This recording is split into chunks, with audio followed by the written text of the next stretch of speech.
ರಾಜ್ಯದಲ್ಲಿ ಕಳೆದ 2 ತಿಂಗಳಿಂದ ನಡೀತಾ ಇರೋ ಸಿಎಂ ಕುರ್ಚಿ ಕಿತ್ತಾಟ ಪ್ರತಿನಿತ್ಯ ಒಂದೊಂದು ಡೆವಲಪ್ಮೆಂಟ್ಸ್ ಆಗ್ತಾನೇ ಇದೆ. ಈಗ ಸಿದ್ದರಾಮಯ್ಯನವರ ಬಣದವರ ನಯಾ ಗೇಮ್ ಪ್ಲಾನ್ ಅಂತೆ. ಏನು, ಡಿ ಕೆ ಶಿವಕುಮಾರ್ ವಿರುದ್ಧ ಚಾರ್ಜ್ ಶೀಟ್ ಸಲ್ಲಿಕೆ ಮಾಡೋದು ಹೈಕಮಾಂಡ್ಗೆ ಪತ್ರದ ಮುಖಾಂತರ.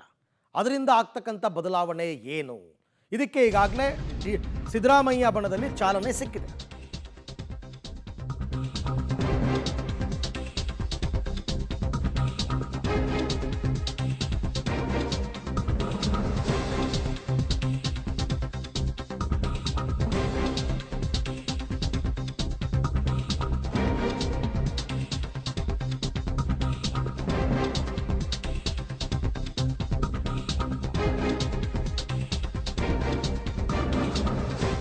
ಕಾಂಗ್ರೆಸ್ ಕುರ್ಚಿ ಕದನ, ಸಿದ್ದು ಅಂಡ್ ಟೀಮ್ ಹೊಸ ಗೇಮ್ ಶುರು ಮಾಡಿಕೊಂಡಿದ್ದಾರೆ.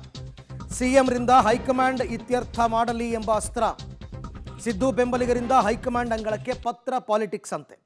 ಡಿಕೆ ವಿರುದ್ಧ ಹೈಕಮಾಂಡ್ಗೆ ದೂರು ರವಾನೆ ಮಾಡಿದೆ ಸಿದ್ದು ಬಣ. ಸಿಎಂ ಪರ ಬಹಿರಂಗ ಶಕ್ತಿ ಪ್ರದರ್ಶನಕ್ಕೆ ಮುಂದಾಯ್ತಾ ಹಾಗಾದರೆ ಸಿದ್ದು ಟೀಮ್ ಅಂತಕ್ಕಂಥ ಪ್ರಶ್ನೆ. ಸಿದ್ದರಾಮಯ್ಯನವರನ್ನ ಬದಲಾವಣೆ ಮಾಡದಂತೆ ಪರೋಕ್ಷ ಒತ್ತಡ ಹಾಕುವಂತಹ ಪ್ರಕ್ರಿಯೆ. ಹೈಕಮಾಂಡ್ಗೆ ಮಾಜಿ ಸಚಿವ KN ರಾಜಣ್ಣ ಈಗ ಪತ್ರವನ್ನು ಬರೆದಿದ್ದಾರೆ.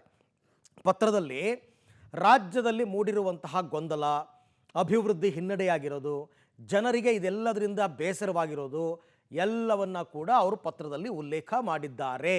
ಅದರಲ್ಲೂ ಡಿ ಕೆ ಶಿವಕುಮಾರ್ ವಿರುದ್ಧ ಒಂದಷ್ಟು ಆರೋಪಗಳನ್ನು ಮಾಡಿ ಪತ್ರವನ್ನು ಬರೆದಿದ್ದಾರೆ ಅಂತಕ್ಕಂಥದ್ದು ಸದ್ಯದ ಮಾಹಿತಿ.